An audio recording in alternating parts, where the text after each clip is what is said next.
Hello guys, good morning. Hello and welcome back. So, kababalik ko lang kahapon and then back to reality. Kailangan ko lang maglinis ngayon kasi super duper gubat na dito pagdating ko. Ayan o. So, yan ang gagawin ko this week para kahit papaano makapaglinis-linis na rin kasi ang dami-dami talagang lilinisin. So, ayan, dito rin, ayan nakat ko na yan early this morning. Dito din sa side na to, super gubat na din siya. Kaya lang, kailangan ko mag-seed muna ng seed nito. This is a sinkamas or hikama. So, patutuyuin ko muna siya tapos tatanggalin ko na lang din. So, mayroon ako ditong luya. Ayan. So, ayan. Mayroong mga orange. Ito.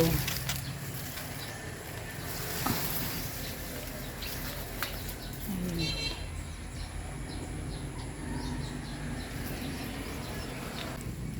Kasi naging super duper gubat na talaga.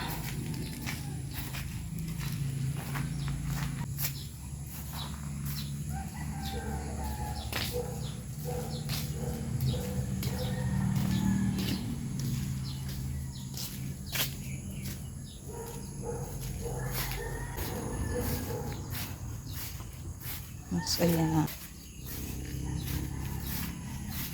Dito ang dami-daming lilinisin. Ayan o, super duper. Halos hindi ko na nga ito ma-recognize ang itsura nito.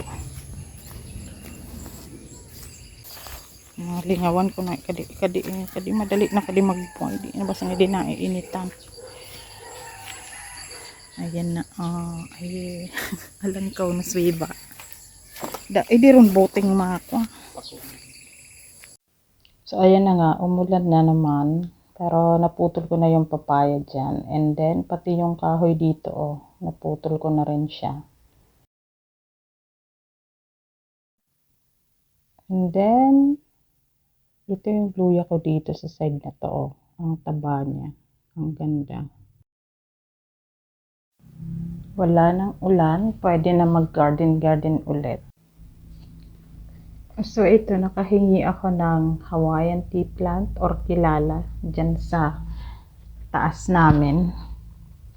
Itatanim ko siya dyan.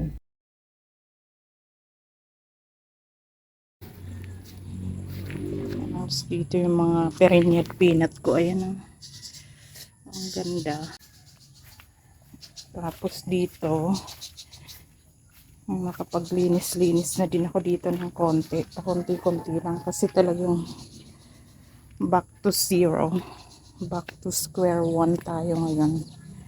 Kasi ayan, super dumi. Kasi nang nagpagawa ng bahay kubo, hindi man lang nila dito nilinisan. As in, tinambak lang yung mga dumi dyan. Kaya ayan. Tapos ayan, mga pinutol ko yan ng isang araw. Kailangan maglinis. Wala nang ibang maglilinis. Tapos ayan, super kalat. Nakakaiyak. Anong nangyari dito ni isang tanim? Wala eh. Ang daming mamatay or hiniyaan na lang nila. Kaya panibagong magsisimula na naman tayo nito sa unang magtatanim-tanim. Kasi kahit hindi man lang nag-save ng mga seeds, what can we do? Ganun talaga. Yes, ayan. Ayan yung ano ko dyan. Ube. May mga ano na yan, laman na yan. Sila yung ilang mga nag-survive. Pero wala man lang ditong ibang tanim. Kaya ayan, umorder na ako ng mga boto. Kailangan ko na namang magtanim. Pero ayan yung pinya ko dyan. Laki na. Malapit na siguro ito magbunga. Magdadalawang taon na ito. Tapos ayan, yung mga ubi ko. At least yung mga ubi ko dito, mga Puro na yan may laman. Ayan. Nakagapag na dyan. As in, naging gubat na talaga ng bonggang bongga. Tapos ayan. Lemongrass. Yung ano ko nga dito nawala eh. Sayang. Yung mga kamote ko ditong green ang dahon. Namatay na. Yun pa naman yung gustong gusto ko. Kahit isang piraso kasi wala eh. Nakakalungkot pagka ganun. Kaya lang, syempre wala tayong magagawa eh. Wala tayo dito. So ayan, mga pinutol ko yan kasi talagang as in super gubat na dyan. Tapos ang dumi-dumi. Ay, ang ganda na sana dito dati. Pero ngayon, ito nga. Buti meron pang ay naku, nasan kayo yung Thai basil? Ito na lang natitira. Nakakalungkot. Pero life must go on. Ngayon pala, may tinanim naman dito yung kapatid ko. Pechay lang. Madami dito, may patola. Pero wala, pati okra. Wala na. Kailangan panibago lahat. Pero at least mayroon pa dyan pigeon pea. Tinanim ko yan bago ako umalis. Bote na lang.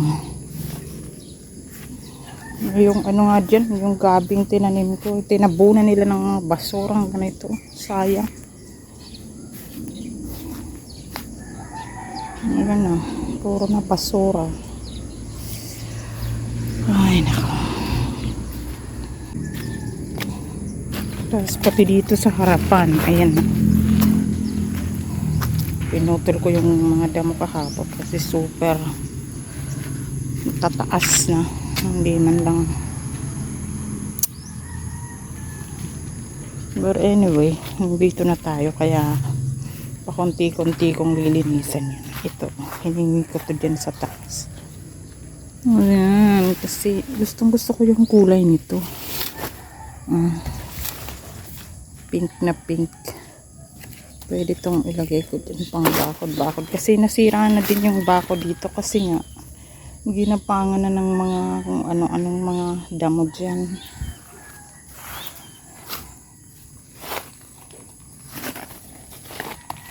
Ayan. Super ang daming lilinisin. Kunti-kunti lang at wala namang ibang gagawa.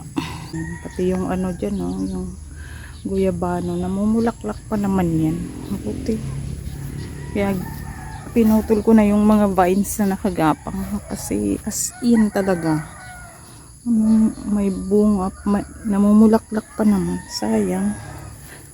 Ayan, may mga bulaklak pati nga dito. Ayan.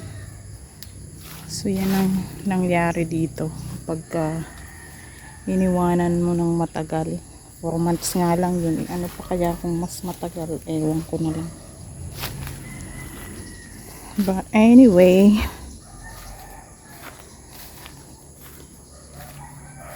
magsisimula na lang ulit. At least nandyan pa rin yung malunggay. Pero na ang daming nasayang na tanim. So ayun, kailangan ko muna dito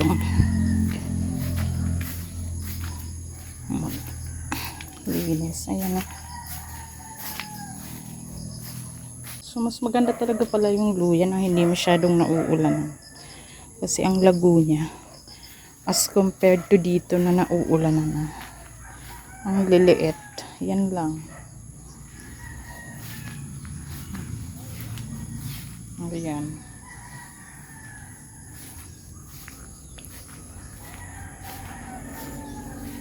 Tapos ito may bell pepper ako dito.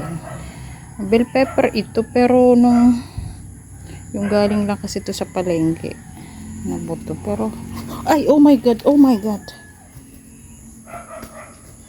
Oh my god, akala ko kung ano. Ayan Ano pa yan? Praying mantis. Kung mga pang-samping damit. Gulat ako. So ito nga yung sinasabi ko. May isang bunga. May isa pa pala. Ay, ito iba rin. Ayan siya. Nilagay ko lang yan siya dyan. Para hindi mo lang 3 months pa. Kaya, pero bumunga na. Kaya okay lang din. And then, yung dito. Pinutol ko na yung papaya dito kasi ang liit naman ang bunga. Ang laki ng katawan, ang liit ng bunga. Pinutol ko. Kasi yan, may mga tanim-tanim pa rin ako dyan. Ayan. Ito nga ang taas na. Pero pinutol ko. Tapos may luya. Oh. Ayun nga. Oh. Tinatry kong pabuhayin pa yung okra dyan. Kasi sayang naman. Ang ganda ng okrang yan.